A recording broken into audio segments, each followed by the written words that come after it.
Alright, we're doing this. We're doing podcasts. We're doing 5 people podcast. No, please no. We're doing 5 people podcast. Get ready, I thoughts. don't want to do 5 people podcast because I have to edit the podcast if it's 5 people. It's so many people. That sounds like an Alton problem, not a Roxanne problem. For fuck's sake. That's true. That is what it is. I'll be right back while this business is sorted. I didn't study any of the topics that you posted for this impromptu podcast. I didn't look at any articles that you didn't send me. Well, it's supposed to just be Roxanne. That's why. Yeah, just a solo Roxanne podcast. With 4 people listening live on the Oh my recording. God. Video games are the worst thing on earth is record in front of a live studio audience. Yeah, it'll be great. It'll just be like our mics picking up like breathing and like occasional talking. We don't get to talk or anything. That's hot. It's really set off our ASMR audience. By the way, I've been recording the audio test right now. I expect everyone to leave once we actually start. Okay. Oh, is that what's supposed to happen? Yes. It's not going to be a 5-person podcast? No. I was just led to believe that was... This is hilarious to me. Oh no. It'll be great. Don't edit the podcast. Just post this entire shit unedited. Well, you can't make me leave now. You know, there's no button to. God damn it! That's you're true. Right. Why don't we just start a new call? That's like easier than like continuing this bit. No, I'll just leave. We love you all, Victor. Okay. All right. I guess I have to go. I'm sorry. I love you too. I love you too. Bye. Nice hearing from you. Anyway, that was Jesus. entirely predictable. That was okay. Well, that counts as our fucking intro audio bit. test. That's our intro sketch. Hello, everyone, and welcome to Video Games Are the Worst Thing on Earth. We are the guiding light of gamers. We're the final enclave standing between you and the disgusting depths of fascism and reactionary thought, keeping you safe from the unwashed incel hordes. I'm your host, Alton, and with me, as always, is Reese. Hello, Reese. Hello. We are the only podcast to tell you the truth about video games, that greedy companies and goblins have made our beloved hobby the worst. Today we have a special guest with us. A returning guest, actually, Roxanne. Hello. Hey, it's Roxanne. Videos are for cowards. What'd you say, Roxanne? I said that video games are for cowards. True. I could not agree more. If you have video games, you're a coward. That's very true. All people with video games are cowards because if they were not cowards, they'd be going out and killing the Covenant in real life. Exactly. If they weren't cowards, they'd just be EMTs. Oh my fucking god.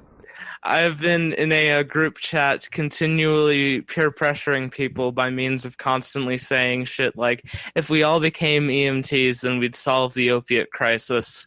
Just constantly in our group chats. It's great.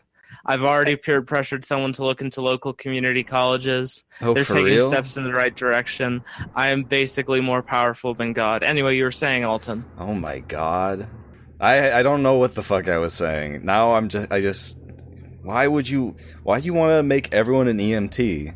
So we can solve the opiate crisis. I thought I made myself clear. Oh.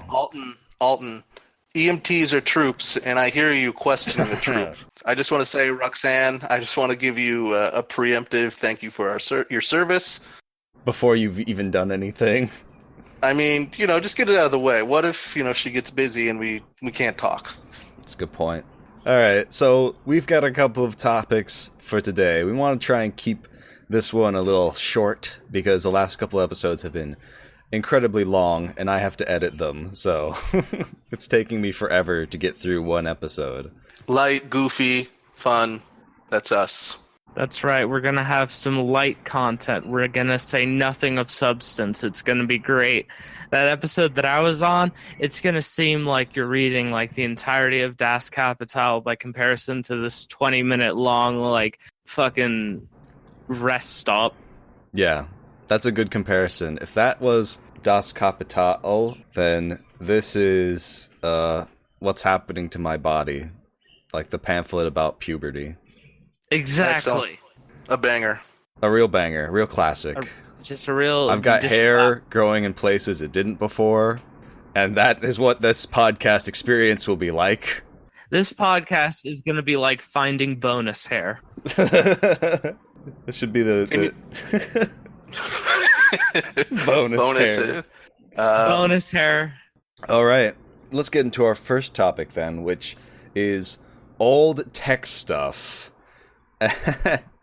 And it says here, getting games to run / how I make games on a laptop that's 10 years old, running Linux. Okay, so I have this cool thing where I don't have money, and as a result, I'm posting every day. I'm going out there, I'm posting, I'm playing shitty video games for dorks on a laptop that is older than, it's just 10 years old. It's 10 years old. I can barely run Team Fortress 2. And it's running Mint, so Linux Mint. So I don't have native support for most games.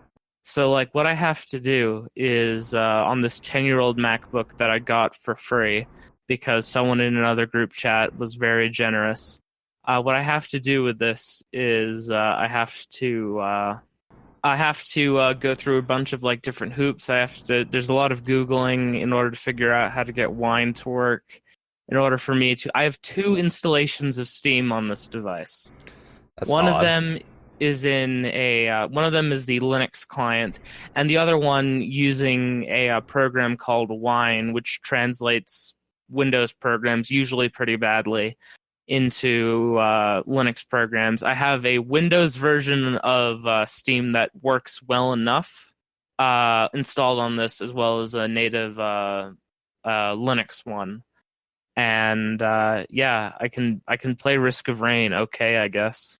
So would you say that this is a rewarding experience, trying to figure out stuff with the old computer and trying to figure out these workarounds? Oh, yes, absolutely. Like, I personally believe that it's actually extremely good for a variety of reasons. One of them is just that, I feel like I'm getting a lot of experience for the Linux environment by having to go through like 42 hoops in order to get Final Fantasy XI to run.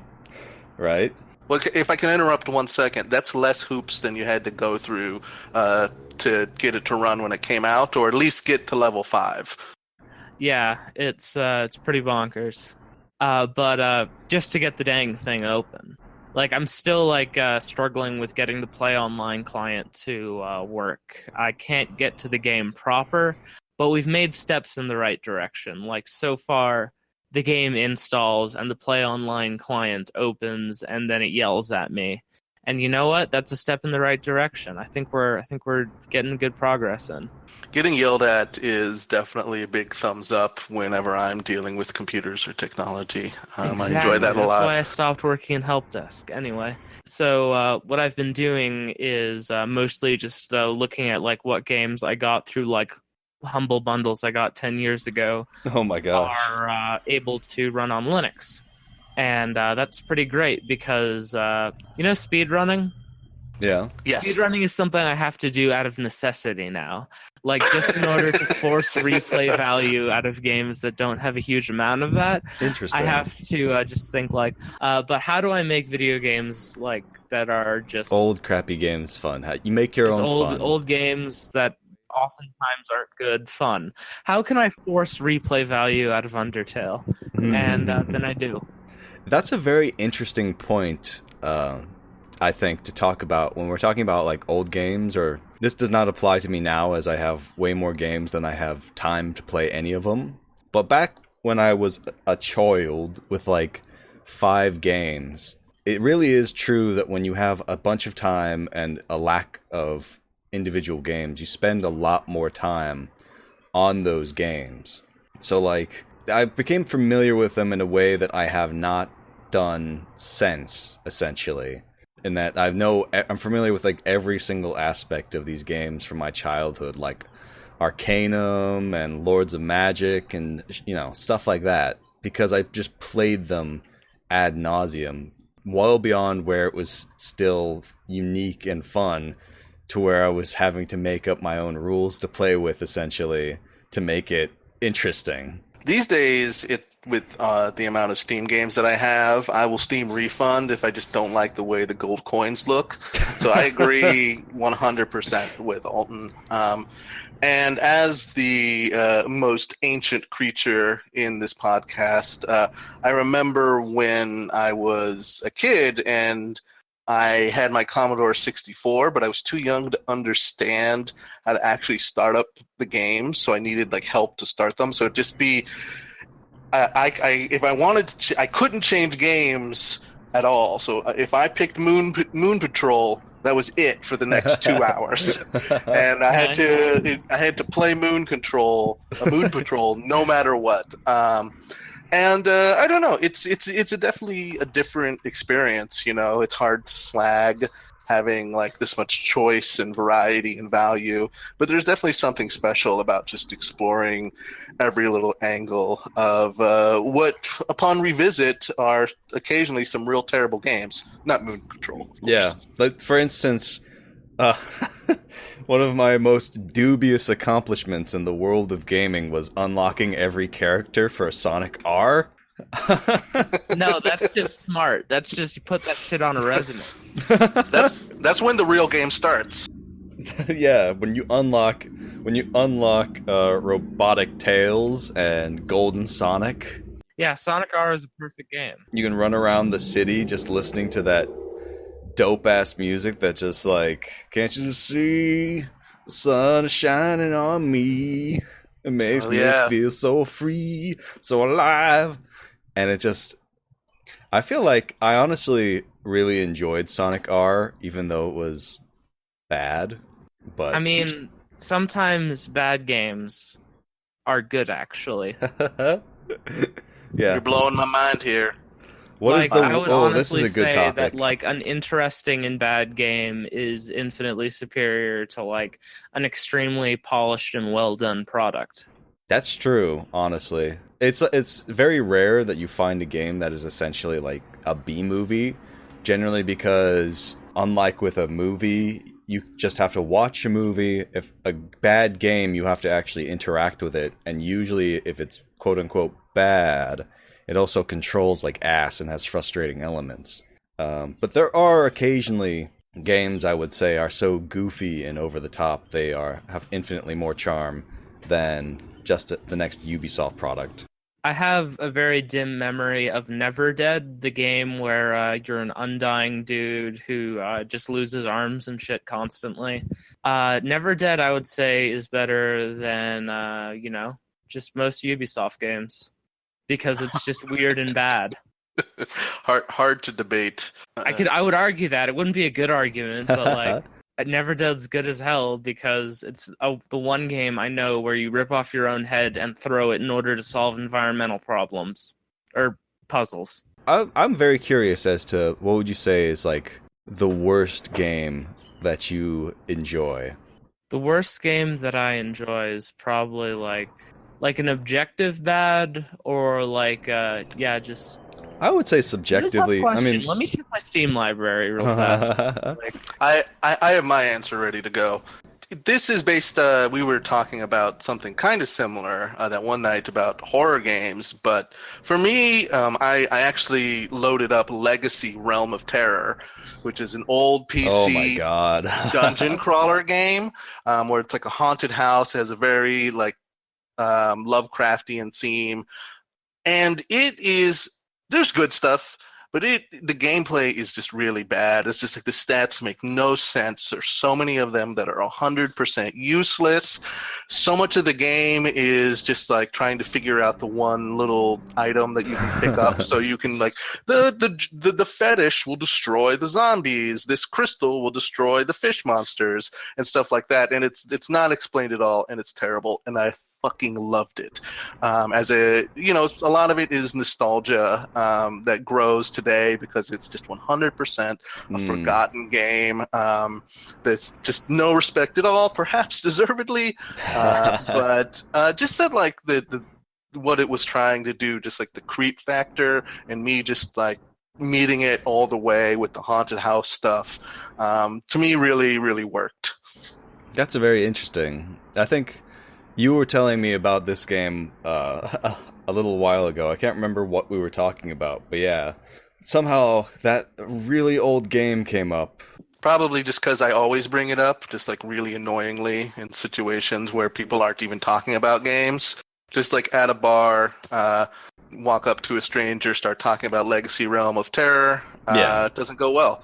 No, it always goes well. Everyone loves this game. Everyone. I've never even heard about it before Reese told me about it, and I love it. It's the best. Nobody... I might have created this game whole cloth out of my imagination and just put it onto the internet. That's the power of creative thinking. You put it. This game didn't exist until you just thought about it. The game is a tulpa. Exactly. So, what about you people? I would say that most games that I like are like. Well, there's a handful. Scribblenauts isn't like objectively a bad game, but like it's pretty clunky. The controls aren't that good, a lot of it, but like the sandbox mode is like the main appeal of it for me, because it's basically a game where you do dumb shit constantly, and there's a lot of nouns in which you can play with. Even if the verb selection is pretty small, the noun selection is infinite.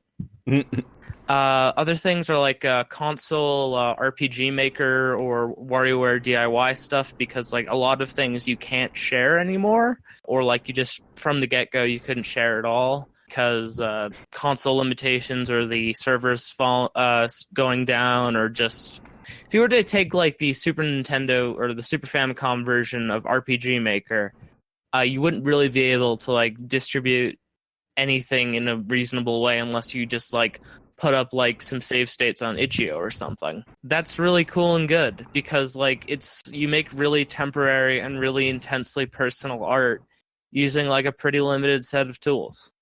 I think RPG Maker is a great example for this kind of thing, where I don't know, I'm sure that it's more robust than when I played with it, but I remember playing through RPG Maker games that I don't think would necessarily hold up in a modern environment, but felt like really engaging and personal, even if there was a very amateurish quality. And I think you see that with a lot of itch.io games, where there's a punk rock feel to it that it wasn't necessarily absent in the indie scene, but I think is becoming more and more prevalent. Like I've been playing some itch.io horror games just here and there, and it just has that deconstructed, raw feeling of punk.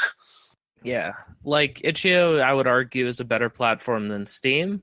And the fact that Steam is too cowardly to ask Colin Space Twinks to put his Vor game up is really dumb. It's just really bad of Steam. Like, do better, Valve.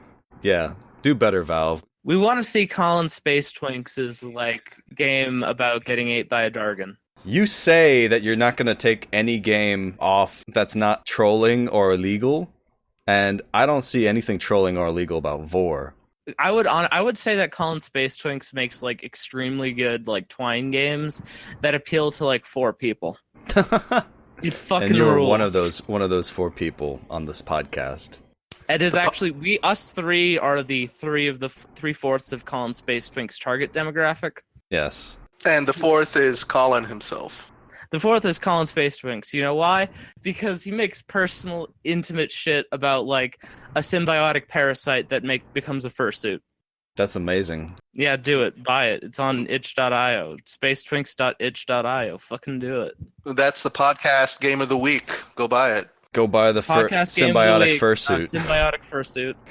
Anyway, I think my games, thinking about it a little bit, about what terrible games I really enjoyed growing up. Obviously, Sonic R is probably at the top. It's really hard to argue that Sonic R is a good game, because it's definitely been critically panned, and I think more popularly sort of hated.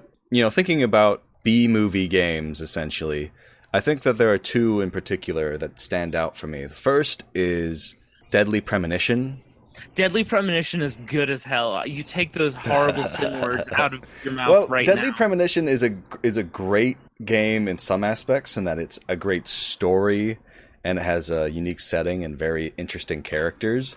But mechanically, it's kind of goofy. I like how when you fish, it's a roulette.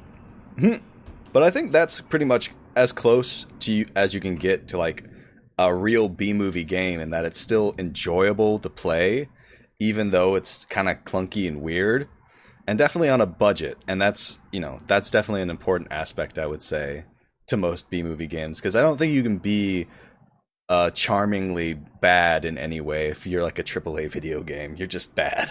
I would say that games are much better if there's weird and terrible verbs. And Deadly Premonition is mostly weird and terrible verbs. Like, instead of waiting, you smoke a cigarette for 9 hours. Yeah. You drive. The car has, like, the driving system is in first person and is, like, exceptionally detailed. There's, like, you can put on turn signals. I don't think they do anything, but you can put on turn signals. Like, it's so good in a dumb and bad way, and I love it. I agree that AAA games need to have those extra elements to it because they're so sanded down, and which is not a new opinion, but I think that when they fall apart, like if a AAA game like doesn't work, it's just so bad because there's nothing interesting injected into it. And sometimes there are AAA games that I do end up enjoying, but even then I understand that like this is big bland blockbuster game making, not anything that's like really trying to engage me on like a real intellectual level. Ubisoft is not trying to engage me on an intellectual level. I would say that all games need fishing minigames. When it comes to AAA video games, the reason why they cannot really match the sort of weird and charming off-the-wall aspects of some of the games we're talking about now is that they are insanely risk-averse. They can't take any risks because they're spending millions and millions of dollars to create like these smash blockbusters, and that almost creatively stifles you. Games with a small budget have more creative freedom in some ways than games with like a huge AAA budget. Oh, absolutely. And larger teams make it harder to creatively kind of like duck and move, because it's like if there's 200 people working on this one shooting mechanic and you're like, this is lame, it's difficult to get those 200 people to switch to something else, like the resource, it's like an ocean liner turning around. But just a couple of people, trying to figure out what's most fun, what's weirdest, what's best, can easily just tear down what they have and build something better. There's a platforming game that was detailed in a book I read recently, Rise of the Video Game Zinesters. And the platforming game, the main mechanic was getting through the level by clicking, and it creates a block every time you click. But there's a 50% chance that the block is a cactus that kills you instantly if you touch it. And that game is like something someone blasted out in 2 hours for a game jam. And it is so fucking dope. That sounds dope, and I would like to know what game that is. It's called, like, I forgot what it is, but just like, I'll look it up later. I'll put it in the show notes. Have either of you played A Beginner's Guide? I haven't played The Beginner's Guide. No, I've not played The Beginner's Guide. That's made by the same person who made Stanley Parable, yeah. Yeah. Yeah, and I just think it's relevant because it's a game where, if you're not familiar, it's a game that like presents all these game jam projects from this one person in an attempt to like get them to make more games after they stopped. And like as you progress through them, there's this whole interactive story, and each game has its own like weird indie mechanic or element to it that boils into it. I just mention it because it's a game that takes that aesthetic that we're talking about here and just kind of like makes it its own kind of meta game with its own story. And I recommend both of you play it. It's amazing. I've heard very good things about it. I will check it out eventually. I haven't even finished the Stanley Parable. I've like gone through it a couple times, but I haven't gotten everything. I don't know if anyone noticed, but I actually said that there were 2 video games that I wanted to bring up as good examples of B-movie games. I apologize, Alton. Sorry, What's the other one? The other game is Earth Defense Force. Not just in terms of being a cheap budget game that is eminently enjoyable, but also 100% aping the style of B-movies from like the 1950s. I agree with you wholeheartedly. I got a free subscription to Shudder, so I've been kind of going through a lot of old, bad, goofy horror movies lately. Right. And that aesthetic, I think, is something, it's a good urge to try to make something as good and as cool as possible and, resisting being cheesy. But EDF just leans into it so hard. And it's so fun to like just be in this like whole world with all these spiders and ants and insane sci-fi things. And it also reflects in the mechanics of like all these guns that do nothing or stupid. And you have to kind of like figure out the best way to deal with it, or you're just like, I don't care, I'm drunk, I'm bringing the big dumb gun you can't reload. EDF sounds great. EDF is fantastic. I've managed, so on our little lefty gaming server, we've managed to go from like, I think it was like just me and Bacon Knight who were playing Earth Defense Force to like roping in like 4 or 5 people just based off of the game. It is it's surprisingly good. Like people look at it and like, what is this shitty looking PS2 game? And then they actually play and like, oh wow, I get it now. I get why you really love this game. And then they're hooked, and they want to scream EDF at the top of their lungs, and they want to save our Mother Earth from any alien attack, from vicious giant insects who have once again come back. We'll unleash all our forces. We won't cut them any slack. Evil strength of one. EDF deploys. There we go. That's enjoyed that. Every time I hear that that tune, my immediate thing I recognize, because like actually the first time I've heard that song ever was in the context of Solidarity Forever. Yeah. Yeah. There's a solidarity against Bugs Forever. Solidarity against Bugs Forever doesn't really have this the is same the ring. anti-Ian Miles Chong song.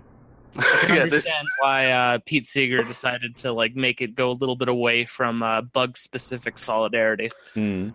Well, this is a metaphor, for the kids. He couldn't have anticipated Ian Miles Chong. Who could? But so he really, it's his own mistake for believing that we wouldn't need bug-specific solidarity songs, but in the 21st century. He was just like, whoa, why would anyone need a song about killing bugs? That's dumb. I'm going to change it to being about in a unions. And it's just like, nowadays we need that more than ever to keep the revolting Ant-Man at bay. Before we move on to the next topic, do you want me to tell you an embarrassing story about old games and myself? Yes. Absolutely. The time I got most in trouble in my childhood was back in the day when there was these things called BBSs, and you would dial up on your landline to this program where you could play games or chat with people. And it was very kind of like proto-internet for me before the September or whatever they call it, when everybody went on America Online, including myself. But I didn't understand what long distance was. So the month that I discovered the bulletin board system, I played them so much, the games on there, Legend of the Red Dragon, Elite, that we received a phone bill in like an Amazon package, just like filled with just like papers of just like my charges, and it was just like this insane expensive. It was like $700 phone bill of just me playing Legend of the Red Dragon, and they were able to talk to the phone company and I don't know, work something out. But there has never been such hysteria and yelling. And that's when Reese was sold to AT&T to cover his debts. Yeah, I was put in the AT&T mines to the data mines. The data mines to mine internet. Created the man you know today. What I'm trying to say is that I've been extremely online since before most of y'all were born. I mean, that's fair. The most online you can be. Bulletin board system games. That's fun. That's a fun story. I like that. So, you ready to move on to our next little... I don't know if this is assault mines. This is just sort of like weird. This legaladvice.txt post. I'm worried, but share it. Reese, would you like to read it out? I would love to read it out. Legal Advice is the only good Reddit forum. I would argue that Frankenbike is also good. I'm sure that there's other good ones, but in my own personal heart, this is the only one that I can bring myself to go to. Have you seen Frankenbike, though? No. Link it to me. Frankenbike after this. Just read it off and I'll pick it up. We'll put it in the show notes, Frankenbike. So here is what has been posted on Legal Advice on Reddit. Can insults against gamers be classed as a hate crime? Self.legaladvice. Oh boy. By the title, I mean, say a TV show making fun of gamers by enforcing stereotypes. Also, could we sue the developers or TV studio making said TV show? I ask because watching last night's episode of Criminal Minds, not only did the entire episode enforce the stereotype that games make people aggressive, but a comment was made by Dr. Tara Lewis, played by Aisha Tyler. That could have been overwhelming to guys recruited for their ability to hang out their mom's basement playing Call of Duty. That's the quote. It was 12:38, episode 4, season 13. For anyone interested, yeah. I'm a gamer, and while I do know people who play Call of Duty, none of them have ever committed murder, as far as I know. So like I already asked, could this be classed as a hate crime if a serious TV show like Criminal Minds made fun of or enforced the stereotype of, say, black people, Asian people, Irish people, homosexual people, or even otherkin? I imagine there would be a serious questions raised, so why it's not the same for gamers. If it is the same, then how does someone go about taking legal action? Good God. The money would go towards Samaritans here in the UK, as I know from personal experience, many people use game as an escape from depression. This is a serious question. This man is gamers or troops. My response. He believes that gamers should be a protected class of people, like homosexual people or black people. It's just like, apparently being rude to gamers is a hate crime, and honestly, this is reflective of a much broader mentality in the gaming sphere that I'll get into after we read this next comment. So, Ramadi says, "You're not doing much to dispel the stereotypes here, champ." Which is 100% true. Like, I would just like to say that this, I believe, is reflective of a much broader issue in this whole gamer quote-unquote sphere. And that really, as we've talked about before, this is such a pervasive, cultivated identity that some of these people have based their identities so firmly around the consumption of video games as a product that they feel threatened by a stupid CSI show or whatever. Oh, Criminal Minds. Criminal Minds is 10 times as stupid as CSI, just as an aside. But so they feel threatened by a fucking dumb as shit Criminal Minds TV show about that has, I believe this is the one with Logan Paul, isn't it? I think he's talking about that. To be fair, Logan Paul did get shot to death. Yeah, it's got Logan Paul. Holy shit. So this is the one that has the dude that went into the Japanese suicide forest and was like, "Whoa, guys, look at this! It's a suicide body. Wow! I never expected to find this in the suicide forest." The fucking idiot bottom-feeding YouTuber scum that is Logan Paul. A casting agent saw that and decided to put him in Criminal Minds. No, this was before that, actually. I'm aware, but I think it's a funny lie to perpetrate. But anyway, yeah. Basically, if the only identity you've ever developed is around video games, then you start to have these insane brainworms, like thinking that you deserve the same protections as persecuted minorities, like black people and LGBTQ people. That you think that it's a hate crime to fucking make fun of gamers. It's like, what? And the thing is, too, it's like, of course games can mean something to you. That's not what we're saying.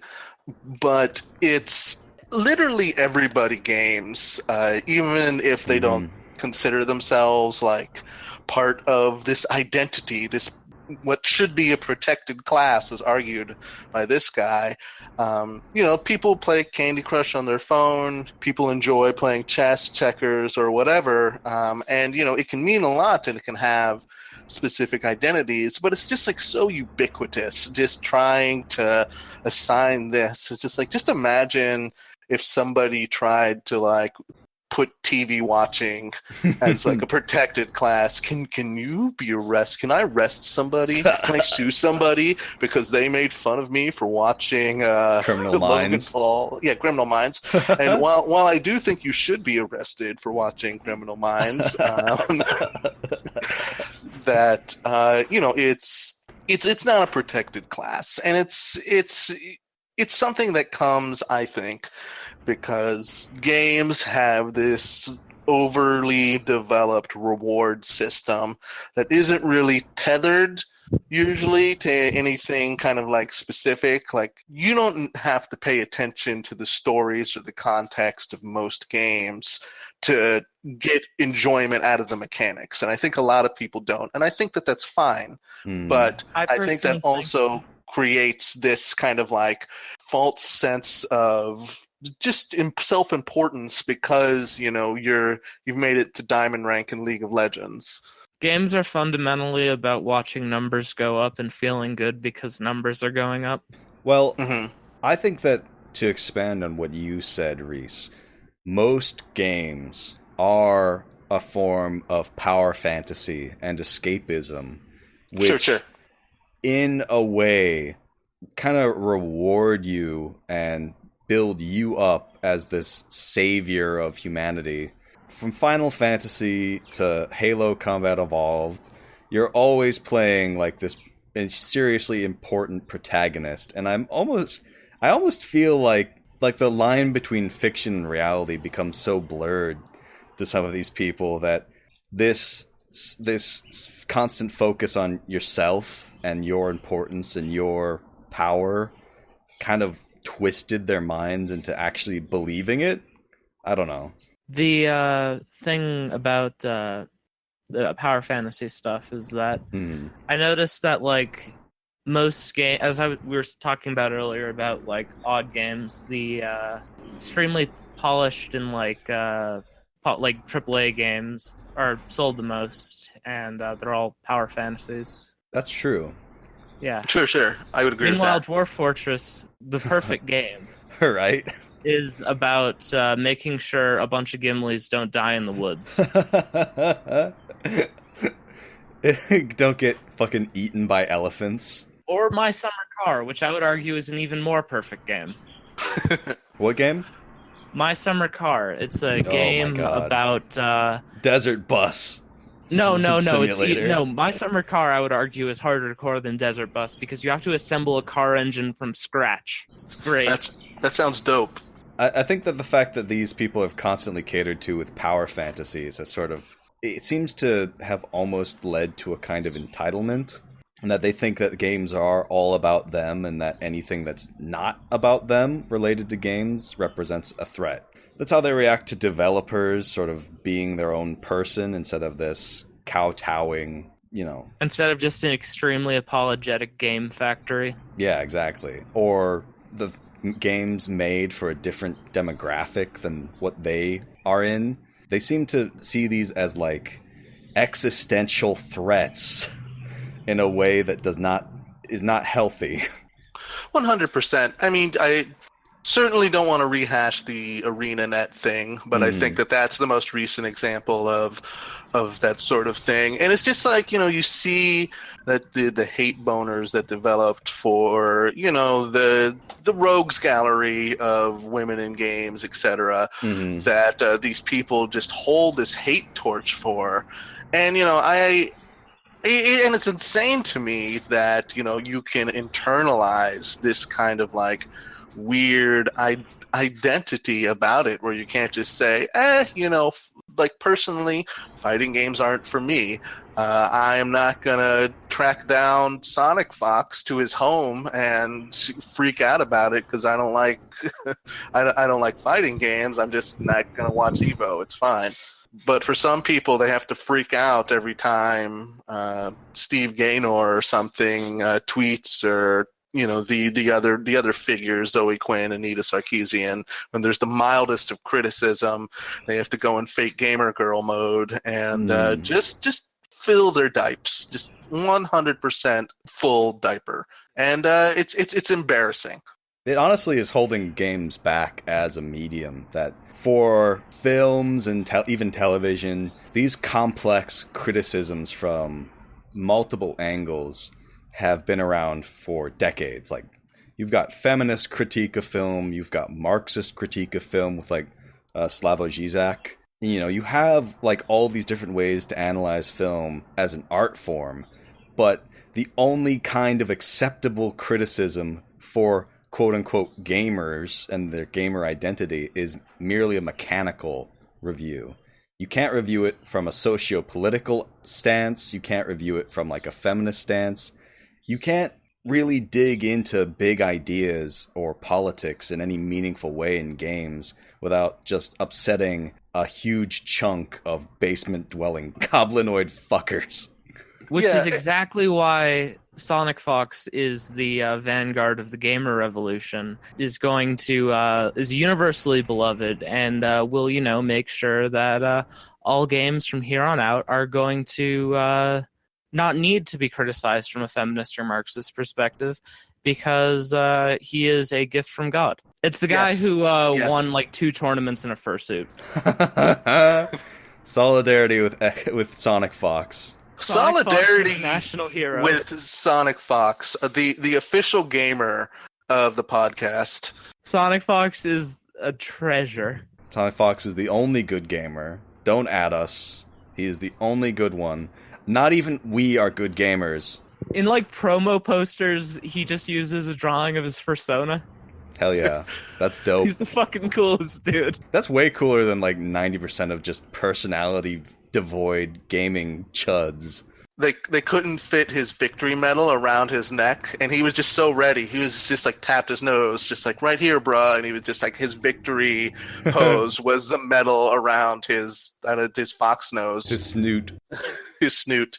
And it's amazing. It is really amazing. I delight that he exists, even though I would only watch fighting games played by Sonic. What we need is an all Sonic Fox and Sonic Fox variant fighting game scene, and then, we'll finally be able to, advance as a civilization. Hell yeah. Sold. All right, so let's move on to our last topic, because I think we're wrapping up in terms of time.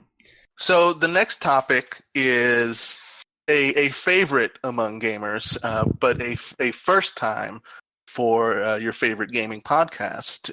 Is a little article about a little Star game. Citizen. And it's obvious, the biggest scam in gaming right now. It does seem like it's coming together, but it's absurd. And we'll get into it a little bit, but we have a reading series here. Do you have it up, Alton? I do. I'll get us started, and then you and Roxanne can jump in a little later in. Star Citizen backer sues to get $4,500 back, loses, by Nathan Grayson. And this is from Kotaku, currently in action, publishing this article. God damn it. Ken Lord used to be a Star Citizen superfan. Once upon a time, he helped fund Robert Space Industries' endless maiden voyage with $4,500 of his own money. Now, after years of delays and changes, he wants out. RSI didn't get back to him, and he sued. It didn't go his way. Lord first backed Star Citizen in 2012, the year it was announced. After that, he continued to back the project with multiple additional payments over several years. He loved studio founder Chris Roberts' Wing Commander Space Sim and wanted another game like it. Then, as millions of dollars in crowdfunding money poured in, the feature creep began. Star Citizen grew in scope from a multiplayer game to a full-blown MMO that included, among many, many other features and modes, first-person shooter combat. That addition was the sticking point for Lord, who has multiple sclerosis and suffers from tremors that make fast-twitch games near impossible for him to play. Oh, that's sad. It sounds like a real legit reason. Yeah. The biggest problem for Squadron 42, they never got rid of multiplayer co-op, but also added first-person shooter as required parts of the game, Lord said in an email to Kotaku, referring to Star Citizen's story-focused campaign, which is the closest thing to Wing Commander that RSI has to offer. So they added something I can't do, but got rid of the part where at least I could have my friends carry me. Aw. Years passed, Star Citizen's crowdfunded budget grew to $190 million and counting, and Lord began to lose faith. He'd signed on to a volunteer tester of alpha versions of the game, and he even got invited to join Star Citizen's exclusive VGATWTOE tester group, which tries out builds before they're released to the wider public. But progress was slow. Nearing 6 years into the 2-year project, they have yet to complete a single star system, though they promised 100 as a stretch goal, Lord said. Jesus. Worse, he didn't like the methods Roberts and his employees were using to entice new players to join the crew for their rickety shuttle launch to parts unknown. Lord admitted to being sort of scared by the game's marketing techniques, which he characterized as gamification of the idea of being a backer. Star Citizen developers rewarded big-time backers with ships and perks like land ownership, promising more features in a game that was far from delivering its initial promises. Quote, "They didn't just figure out how to sell DLC for a game that didn't exist yet," he said. "They figured out how to sell the scope creep itself." Earlier this year, Lord decided he'd finally had it. He wanted his money back. Right away, he ran into a problem. Unbeknownst to him, RSI had changed its terms and service and was no longer eligible for a refund because it had been more than 14 days since he forked over his $4,500. Oh, Lord. Lord tried to get a refund anyway. He submitted a customer support ticket, after which he got told to wait for a specialist who, based on screenshots Lord showed Kotaku, never showed up, even after a month of waiting. Damn. Lord also tried the game's forums. My questions to their forums were buried in a mega thread, not responded to, then locked a month later after not being answered, he said. Oh my god. Noting that many other users who requested refunds got stuck in the same limbo. After giving up on the refund idea, Lord sent a demand letter to RSI threatening litigation if the issue didn't get resolved by June 29th. That didn't happen, so on July 13th, off to court it went. Lord emphasized to Kotaku that he had hoped since his first payments to RSI had occurred before the current 14-day refund policy got put into place, he'd be able to argue that RSI technically still owed him money. That strategy didn't work. Though the terms of service clearly say they don't apply to transactions before that date, SIG/RSI successfully argued to do exactly that. Oh my god, Lord said. According to documents from West District Santa Monica Courthouse, the case got dismissed without prejudice. In an email to Kotaku, an RSI rep said that, according to the company's records, Lord made 61 pledges to Star Citizen since 2013. The terms of service are not retroactive, but a huge majority of Mr. Lord's pledges came after the terms of service was changed to specify arbitration. And those pledges are under that terms of service, the rep wrote. His pledges, with new money on top of his earlier pledges, required him to accept the new terms of service. In a separate statement to Kotaku, RSI defended its current refund policy. Our terms of service provides refunds for 14 days after each pledge is made, but company policy is to refund anyone who had second thoughts for up to 30 days after their pledge. No questions asked, the statement read. Outside of this window, we still consider refund requests for exceptional cases, but generally at that point, the funds need to be considered available for development. This policy is actually very generous when compared to nearly any other gaming company. Most publishers would not allow any refund at all after players have downloaded and played for several hours. Lord is glad he tried to get his money back, but he can't help but look at RSI in a new, decidedly dimmer light. He recounted a time in 2012 when, as part of a golden ticket promotion, he got an email directly from Chris Roberts. I wrote back, explaining that my reflexes were pretty poor. I already knew I had MS, and explained that I wasn't ever going to be much of a fighter pilot, Lord said. I got a heartfelt email back explaining that in the universe he was building, everyone was going to have a place. They were good people, and somewhere along the way, they lost their way. And that's the end. You know, I think that this is very interesting in that I feel like we've almost touched on this issue a little bit earlier. Not quite in the same context, but talking about how, in a way, a huge budget is creatively stifling more than like a smaller budget. And I think that in some sense, Star Citizen's success has also completely been its undoing.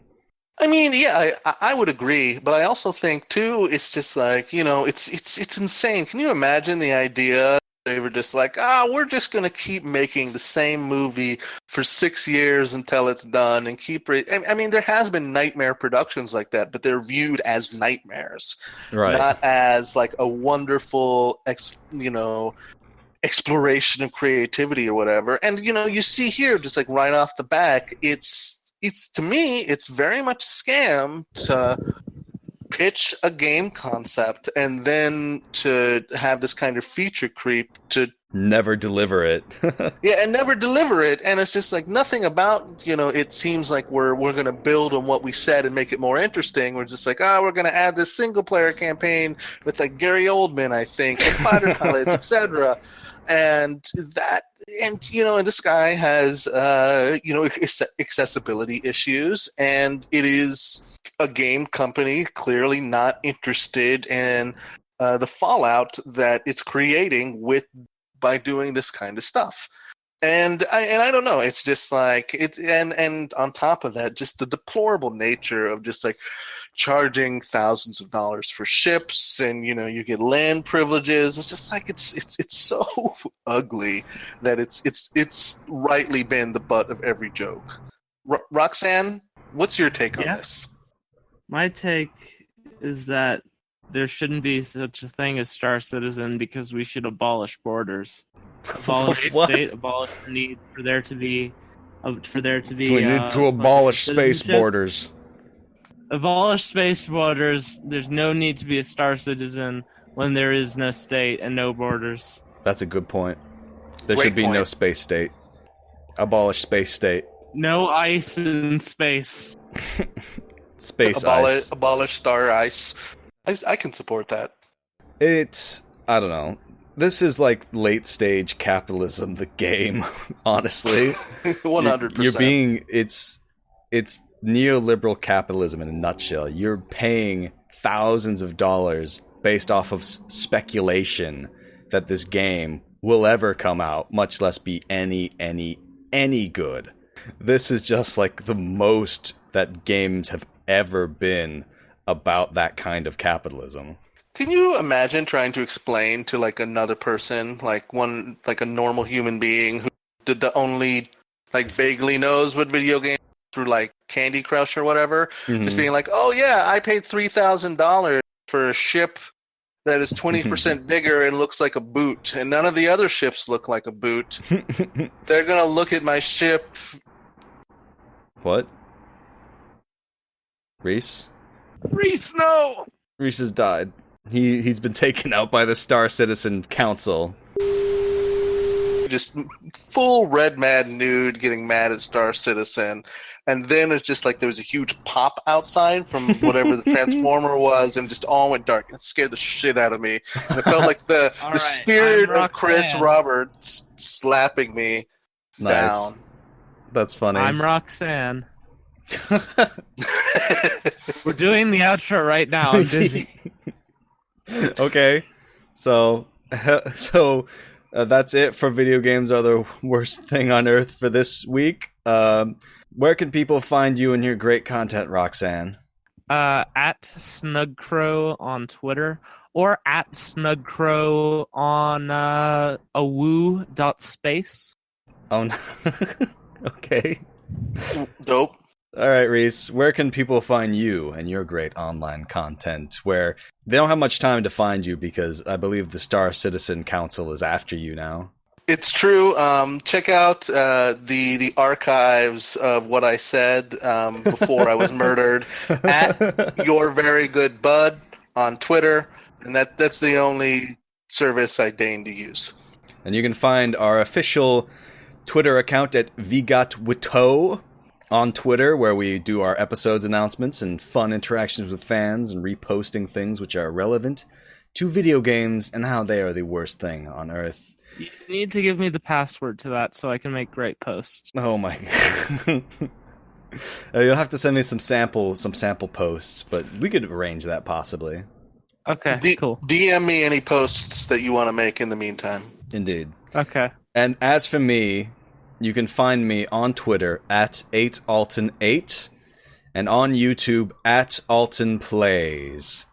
So until next time, become an EMT. Oh my god. Thank you, Roxanne. Thank all of you in the world. I retract the thanks to anyone who works at Star Citizen who shut my power off. Stop the chemtrails over my house. This is real. Good night. All right. Thanks for watching. Well, all right. I stand by what I said. Me. All right. Thanks for listening. Bye. Bye. Thanks for staring at the podcast.